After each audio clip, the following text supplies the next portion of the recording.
Hello दोस्तों, comics री channel पर आप सभी लोगों का स्वागत है। हमारी आज की कॉमिक्स है डायमंड कॉमिक्स की पेशकश चाचा चौधरी और राका सीरीज की कॉमिक्स, जिसका नाम है चाचा चौधरी और राका का चैलेंज।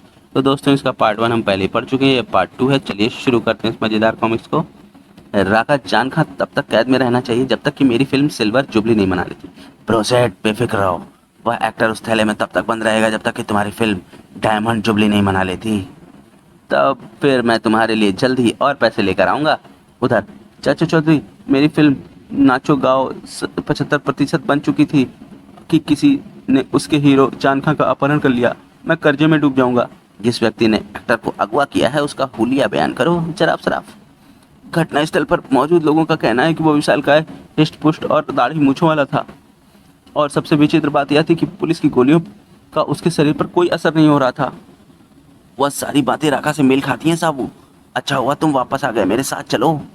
मुझे लगता है राका छूटकर बाहर आ गया है। राका, वह एक्टर कहाँ है? यह सवाल पूछने की गुस्ताखी के लिए मैं तुम्हें फोन कर रख दूंगा। डर। साबू तत्काल झुक जाता है। धाड़ा। राका, अपनी तोप पकड़ो और जो नीचे गिर गई है। परंतु इससे पहले कि उसका हाथ तोप तक जाता, साबू का लोहे जैसा मजबूत पैर राका पर पड़ता है। रुक जाओ, मैं तुम्हारा सारा जिस्म गोलियों से छलनी कर दूंगा। ओह, चल मेरी पगड़ी दिखा कमाल। तर्राटर्राटर्राटर्रा। ओह, सारी गोलियां खत्म। टिक टिक। जाओ, उस पगड़ी पर गुस्सा निकालने से क्या फायदा। जागा आओ, हम इन्हें फिर देख लेंगे। यह थैला असाधारण लग रहा है, इसे खोलना चाहिए। फिल्म एक्टर जान खां। थैले के अंदर दम घुटने से वह मर गया। फिल्म तूफान अपार भीड़ ले रही है। मैं वह दिन देखने के लिए उत्सुक हूँ जब वह बॉक्स ऑफिस हिट का रिकॉर्ड स्थापित करेगी। अगर तुम आज़ाद रहे तब। सेठ ब्रो, मैं तुम्हें एक्टर जान खां के कत्ल का षड्यंत्र रचने के जुर्म में गिरफ्तार करता हूँ। बेटी, खाना खा लो। मेरा मूड ठीक नहीं, मैं खाना नहीं खाऊंगी। जान खां मर गया। प्रोड्यूसर जराब सराब। मैं दिवालिया हो गया, मेरी फिल्म अधूरी रह गई। चाचा जी, आप क्या सोच रहे हैं? राका को कैसे काबू किया जाए? तुम सब कहाँ चले गए थे? तुम्हारे खाने के लिए हलवा तैयार है। क्या वह ठंडा हो गया है? हाँ। चाचा जी, क्यों नहीं राका को पकड़कर अंतरिक्ष में भेज दिया जाता और पृथ्वी पर लौटने के लिए उसे यान न दिया जाए? अच्छा सुझाव है। उस जालिम को अंतरिक्ष यान में सवार कैसे कराएंगे? अभी कुछ ऐसा इंतजाम किया जाए जिससे राका लूटपाट ना कर सके। पेट्रोल से भरा एक टैंकर तेज रफ्तार से जा रहा है। गोंद सिंह, हमारे खेत में जो गेहूं पैदा होता है उसका दाना मूंगफली के बराबर होता है, और हमारी भैंस एक वक्त में 20 लीटर दूध देती है। ज्ञापल सिंह, सामने देख कहीं एक्सीडेंट ना हो जाए। जागा, हमें पहले चाचा चौधरी और साबू को ठिकाने लगाना होगा। मैं समझ गया उस्ताद। जब वे दोनों नहीं रहेंगे तो हम बिखट के लूट मार और लोगों से पैसा ऐड सकेंगे। बातूनी ड्राइवर ग्याबल सिंह ने आगे राका को नहीं देखा और धड़ा। कोई पुलिसमैन आसपास नहीं है, गाड़ी दौड़ाओ और रफू चक्कर हो जाओ। राका, तुम ठीक ठाक तो हो? मैं उस लापरवाह ड्राइवर को सजा देने जा रहा हूँ। राका आग को फेंकता है। Indian oil. आग? मैंने ऐसा दृश्य पहले कभी नहीं देखा। हम वह पेट्रोल का टैंकर फट गया। भीड़ क्यों इकट्ठी हुई है? मेरे गुस्से का स्वाद चखो। धड़ाक। राका पूरी ताकत लगाता है और एक बड़े पेड़ को उखाड़ता है। मैं इस रास्ते से गुजरने वाली हर गाड़ी को तोड़ दूंगा। मुझे अगले स्टॉप पर उतरना है। यह बस एक्सप्रेस है, अगले स्टॉप पर नहीं रुकेगी। जाओ। राका बड़े पेड़ को सड़क की तरफ फेंकता है। धड़ाक। भागो भागो। हेलो पुलिस फ्लाइंग स्क्वाड, एक बड़ा आदमी बौखलाहट में गुजरने वाली हर गाड़ी को तहस नहस कर रहा है। आपकी शिकायत सुन ली है, हम फ्लाइंग स्क्वाड को भेजते हैं। पुलिस दल चल देता है। सूचना देने वाले ने उस रास्ते का जिक्र किया था, उधर चलो। ट्रक वहां रोको, अपराधी सामने खड़ा है। एक एक करके सारे सैनिक उतरते हैं। अपराधी, तुम चारों तरफ से गिर गए हो, अपने आप को हमारे हवाले कर दो। अगर तुमने भागने की कोशिश की तो जान से हाथ धो बैठोगे।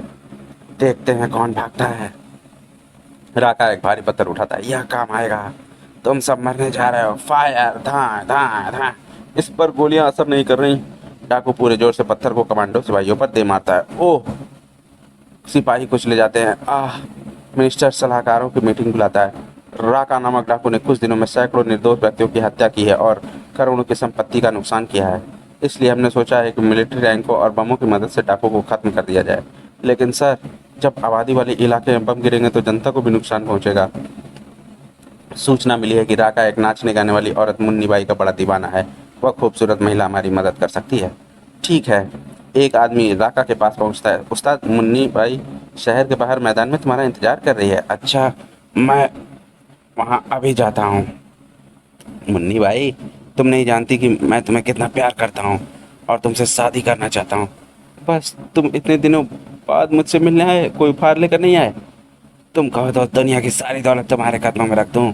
तुम केवल उन फूलों का गुलदस्ता बनाकर मुझे दे सकते हो। यह कौन सी बड़ी बात है, मैं सारे फूल तोड़ लाता हूँ। जल्दी करो, मुझे यहाँ से ले चलो। गाड़ी तेज चलाओ। धोखा। मुन्नी भाई, मैं तुम्हारी खाल निकाल कर उसका रुमाल बनाऊंगा अगर तुम जिंदा बचे तब। सर, क्यों ना हम उस बड़े आदमी को जिंदा पकड़ लें? चिड़ियाघर में बच्चों का मनोरंजन करेगा। उसे खत्म करने के ऑर्डर्स हैं। टैंक का गोला राका की छाती में छेद करता हुआ आर पार निकल जाता है।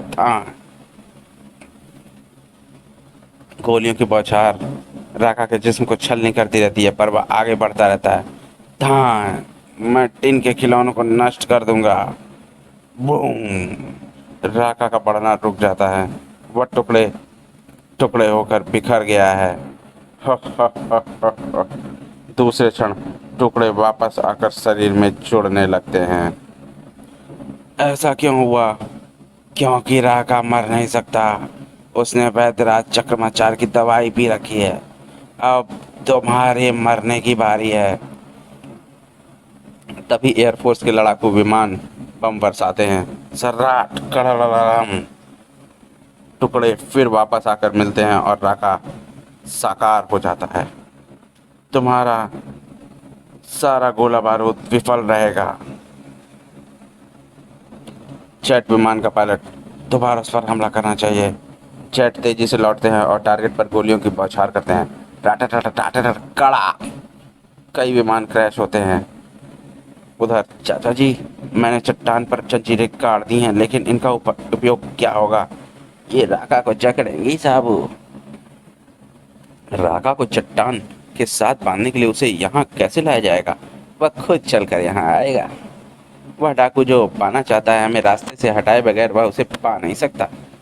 उधर राका, हमें कोई बड़ा काम करना चाहिए। हमारे पास जो शक्ति है उससे तुम सारे विश्व पर हुकूमत कर सकते हैं।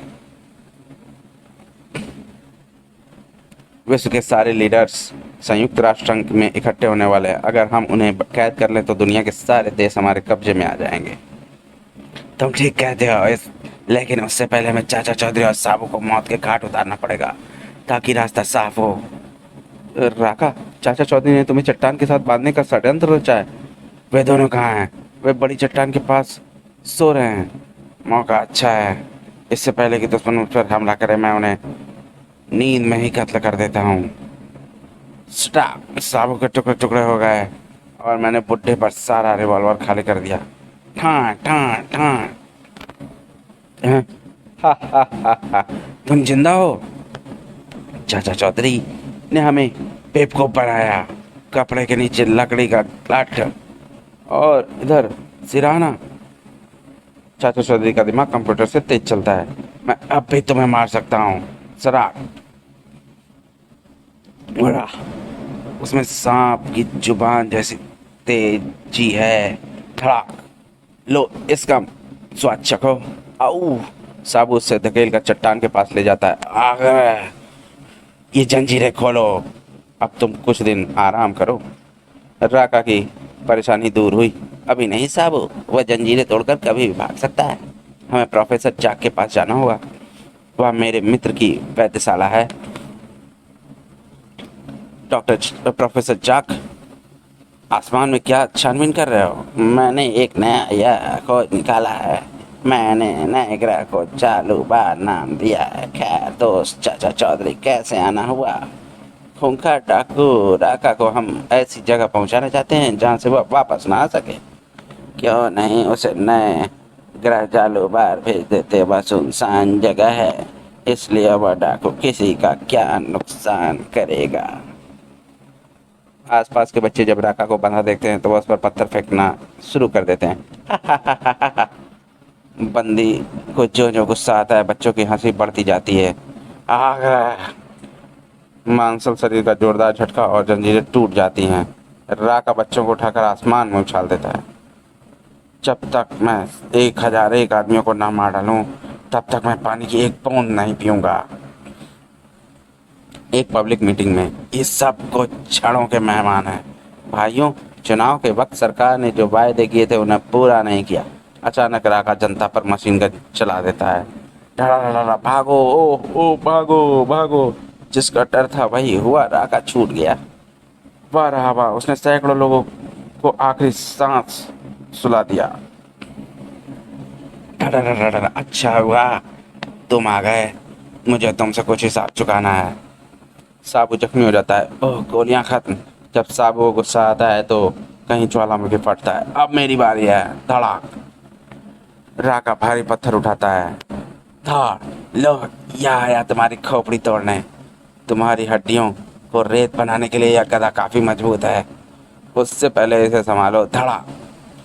इसका बाजू काबू आ गया है। साबू अपनी पूरी ताकत जुटाता है और भारी भरकम राका को उठा लेता है। आह, मुझे नीचे उतारो, मुझे नीचे उतारो। उसे प्रोफेसर जाक की शोधशाला की तरफ ले चलो।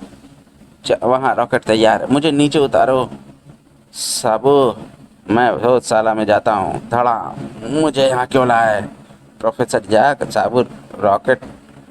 साबू राका को रॉकेट में बंद करके बाहर आ गया है। रॉकेट अंतरिक्ष में छोड़ो। 10, 9, 8, 7, 6, 5। मुझे बाहर निकालो, मुझे बाहर। अलविदा। 4, 3, 2, 1, सुन। राका छूट गया। राका गुड बाय। रॉकेट अंतरिक्ष में बहुत दूर चला जाता है। तब उसके अंदर से एक कैप्सूल निकलता है। कैप्सूल सुनसान ग्रह चालूबार पर उतरता है। दरवाजा खुलता है। राका बाहर निकलता है। मैं कहाँ आ गया? वह दूर दूर तक चारों तरफ घूमता है। कोई है? जवाब क्यों नहीं देते? लगता है इस ग्रह पर मेरे सिवा कोई जीव जंतु नहीं है। धड़ा, यही मुझे यहाँ लाया था। क्रोध में बुद्धि मारी जाती है। राका ने वाहन को तोड़ दिया। उसके वापस आने की जो उम्मीद थी वह भी जाती रही। तो दोस्तों, ये कॉमिक्स यहीं पर समाप्त होती है। आपको ये कॉमिक्स कैसी लगी हमें कमेंट सेक्शन में ज़रूर बताएं और मिलते हैं अब इसके अगले पार्ट में। इसका लिंक आपको इसके डिस्क्रिप्शन पे शेयर कर दिया जाएगा। मिलते हैं अब अगली कॉमिक्स में, तब तक के लिए धन्यवाद।